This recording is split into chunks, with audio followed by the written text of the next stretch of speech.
Bienvenue à toutes et à tous sur Sika TV et dans le journal de l'économie. Voici pour commencer un aperçu du menu du jour. À la une de ce journal, les perspectives de croissance de la Banque mondiale pour l'Afrique subsaharienne en 2019.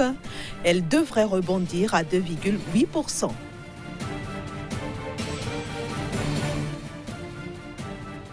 Le tourisme tanzanien s'affiche dans le vert. Le pays a accueilli en 2018 environ 1,49 million de touristes.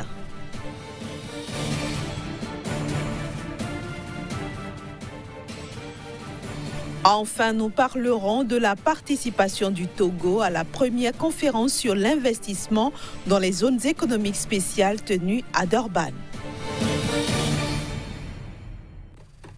Nous ouvrons donc cette édition par les perspectives de croissance de la Banque mondiale pour l'Afrique subsaharienne en 2019.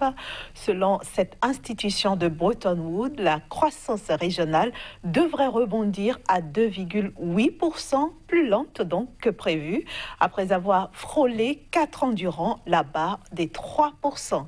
Dans l'ensemble, plusieurs pays ont tenu la dragée haute. Cependant, la mauvaise gestion de la dette, l'inflation, les déficits et aussi l'incertitude politique ont entamé la reprise de certaines économies. Plus de précisions dans ce reportage signé Kodovi à maintenant. L'Afrique subsaharienne affiche une croissance plutôt molle pour l'année 2019. Selon les prévisions de la Banque mondiale, la croissance régionale devrait rebondir à 2,8%. Après avoir frôlé 4 ans durant la barre de 3%, cette croissance se montre donc plus lente que prévu, notamment à cause d'une mauvaise gestion de la dette, de l'inflation et des déficits, ainsi que l'incertitude politique qui ont visiblement entamé la reprise de certaines économies africaines. Dans l'ensemble, la Banque mondiale constate que la fragilité d'une poignée de pays coûte à l'Afrique subsaharienne plus d'un demi-point de pourcentage de croissance par an, ce qui représente 2,6 points de pourcentage sur 5 ans.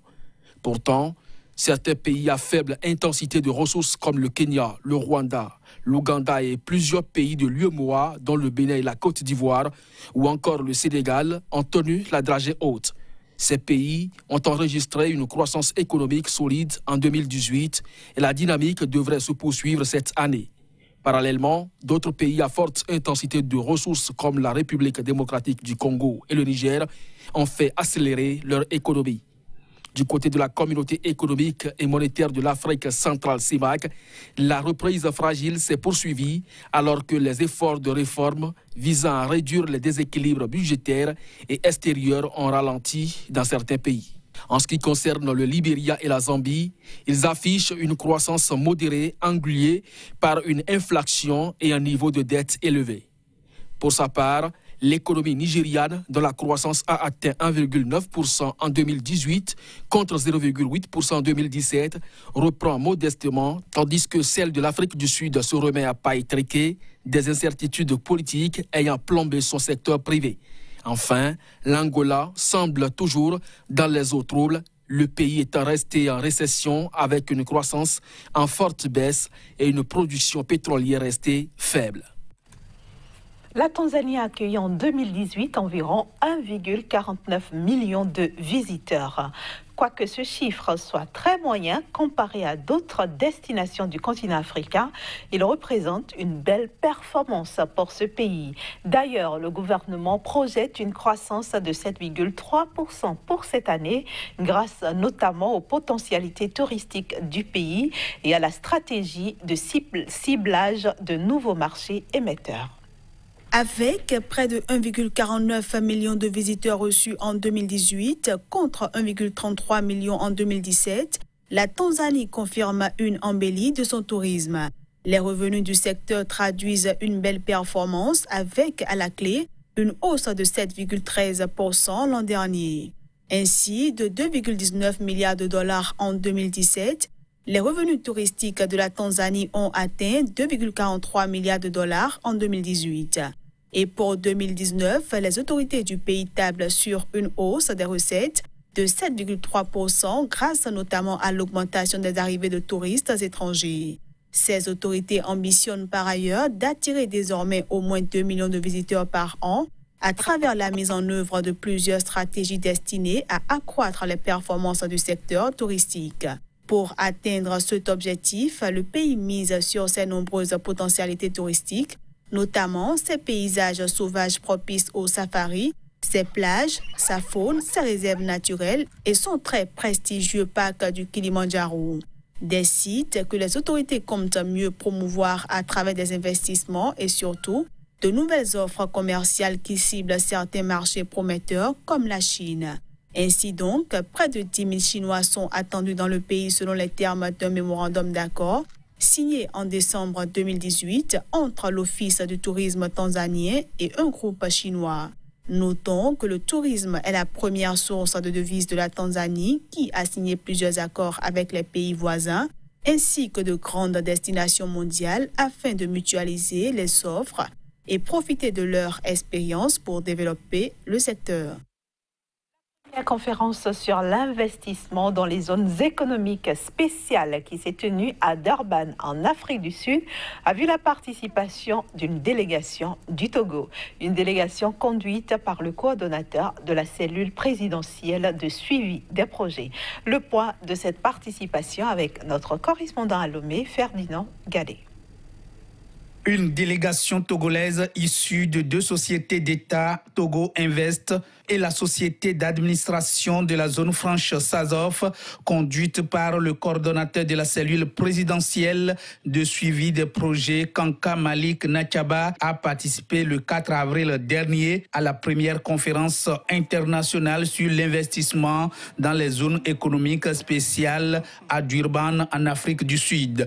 Organisée par le ministère sud-africain du Commerce et de l'Investissement, la rencontre vise à échanger sur les modalités de développement des zones économiques spéciales, mais aussi à élaborer la capitalisation nécessaire entre celles qui existent déjà. Le Togo a été invité à y participer suite à la visite du chef de l'État togolais Faure Essos-Mna Gnassingbé dans ce pays le 26 mars dernier. Cette première conférence sur les zones économiques spéciales nous permet de comprendre ce que nous avons réalisé jusqu'à présent avec les zones économiques spéciales en tant qu'instrument de développement industriel de choix national et les domaines à renforcer pour optimiser les avantages futurs lors de la mise en œuvre de la directive donnée par le président au pays, a déclaré à l'ouverture le ministre sud-africain de la gouvernance coopérative et des affaires traditionnelles. Les zones économiques spéciales sont situées dans une municipalité locale de district ou métropolitaine. Pour que le programme des zones économiques spéciales soit une réussite, les municipalités doivent participer à la planification, à la conception et à la mise en œuvre de ces instruments de développement territorial. Le secteur des activités locales est donc un acteur important dans la construction de zones économiques spéciales durables et performantes, a-t-il ajouté. Et ce sera tout pour la première partie de ce journal de l'économie. On se retrouve juste après une petite pause pour la suite. Une petite pause qui nous permet d'installer Kazimi Kwedio, notre chroniqueur. Bienvenue à vous. Bonjour Inès. Aujourd'hui, vous nous emmenez au Nigeria pour nous dire pourquoi ce pays a renoncé aux euro-obligations cette année. C'est bien ça Inès, il faut dire que depuis le 4 avril 2019, plus précisément, il y a de cela une semaine, le Nigeria a décidé de tourner dos à l'eurobond. C'est le marché financier européen où vont donc chercher le financement complémentaire pour leur budget, les pays africains. Désormais, le Nigeria n'est pas partie prenante donc pour ce marché-là. Le Nigeria veut tourner dos parce que le taux d'intérêt pratiqué donc par ce marché est exorbitant et ne permet pas à l'économie donc de ce pays-là de mieux se porter. Puis le Nigeria dénonce beaucoup donc de tractations visant à ruiner donc l'économie, à ruiner donc l'envie d'aller donc chercher le financement sur ce marché. Et désormais, le Nigeria tourne dos définitivement à ce marché-là. En tout cas, pour le compte de l'année 2019, le Nigeria n'est pas encore prêt pour aller chercher ces 1650 milliards donc, de naira en ce qui concerne donc, le déficit budgétaire pour le compte de l'année 2019. Sur ce marché-là, le Nigeria a définitivement tourné dos à ce marché pour pouvoir donc, mieux souffler, pour ne pas s'enliser donc, dans le surendettement et surtout le rachat de sa dette dans 5 voire les 10 prochaines années. Alors, comment est-ce que le pays va se débrouiller cette année s'il n'y a pas les euro-obligations? S'il n'y a pas les euro-obligations, c'est certainement que le Nigeria a trouvé un autre marché plus propice, meilleur en termes donc d'échelonnement de la dette publique et aussi en termes donc de taux d'intérêt praticable pour ces pays-là. Il faut déjà dire que plusieurs partenaires ont déjà tendu la main donc au marché nigérian, d'ailleurs avec sa puissance, avec sa sincérité sur le marché, avec son taux, donc avec le ratio, le taux donc d'endettement de ce pays. Plusieurs partenaires ont tapé à la porte. On peut citer entre autres le marché domestique africain. Je veux parler donc de la Banque africaine de développement qui ouvre de plus en plus ses portes donc à ce pays pour véritablement financer le secteur de la production. Il faut déjà dire que le Nigeria aujourd'hui compte beaucoup plus sur son marché domestique. Je veux donc parler du marché financier fédéral qui offre à 60% donc la puissance, si j'ose parler ainsi, offre le financement nécessaire au budget fédéral pour véritablement asseoir la politique d'émergence au niveau de ce pays-là. Ces marchés-là représentent à eux seuls la quasi-totalité donc des besoins en termes de financement de l'économie et surtout du déficit budgétaire de ce pays qui, il faut le dire, sur un total de 8 800 milliards de naira pour le compte de l'année 2019. Le Nigeria ira chercher que 1650 milliards donc, de naira pour pouvoir compenser ce déficit budgétaire. Donc, on est en même de se dire, le Nigeria pratiquement s'autosuffit en ce qui concerne donc la dette extérieure. Et selon les statistiques aujourd'hui, le marché domestique, enfin, la dette intérieure représente 15% donc de la cagnotte totale. C'est dire que le Nigeria véritablement a trouvé un palliatif pour pouvoir tourner définitivement dos à ce marché européen qui, il faut le dire, asphyxie les petites économies pour donner du souffle aux grandes économies. Alors, Kazmi Pedja, quel est aujourd'hui le besoin de financement de l'économie nigériane?